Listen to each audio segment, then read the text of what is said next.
Hello നമസ്കാരം എല്ലാവർക്കും പുതിയൊരു വീഡിയോയിലേക്ക് സ്വാഗതം. സംസ്ഥാനത്ത് മുടങ്ങിക്കിടക്കുന്ന വിധവാ പെൻഷൻ, വാർദ്ധക്യ പെൻഷൻ, അവിവാഹിത പെൻഷൻ, ഭിന്നശേഷി പെൻഷൻ എന്നിവയുടെ വിതരണം വീണ്ടും ആരംഭിക്കാൻ പോവുകയാണ്. സംസ്ഥാനത്ത് മെയ് 29-ന് ആരംഭിച്ച ഡിസംബർ മാസത്തിലെ പെൻഷൻ വിതരണം ഇപ്പോൾ അവസാനിച്ച സാഹചര്യത്തിൽ ഏറ്റവും പുതിയ സന്തോഷം നിറഞ്ഞ വാർത്തയാണ് ഇപ്പോൾ പുറത്തു വരുന്നത്.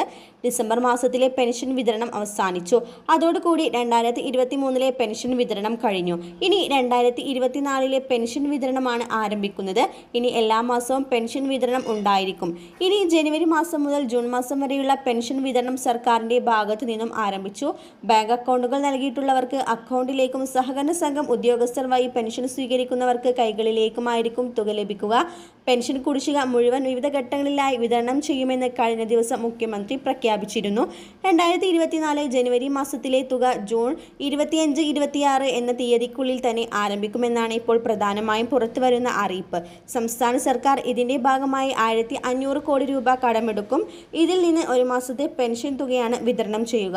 ജൂൺ മാസം ഉൾപ്പെടെ 6 മാസത്തെ പെൻഷൻ തുകയാണ് കുടിശ്ശികയായിട്ടുള്ളത്. അത് ഘട്ടം ഘട്ടമായി ഉടനെ തന്നെ വിതരണം ചെയ്യുന്നതാണ്. വരും ദിവസങ്ങളിലെ പെൻഷനുമായി ബന്ധപ്പെട്ട അറിയിപ്പുകളും സർക്കാർ സംബന്ധമായ എല്ലാ അറിയിപ്പുകളും കൃത്യമായി തന്നെ നിങ്ങളിലേക്ക് എത്താൻ ഈ ചാനൽ മറക്കാതെ സബ്സ്ക്രൈബ് ചെയ്യുക.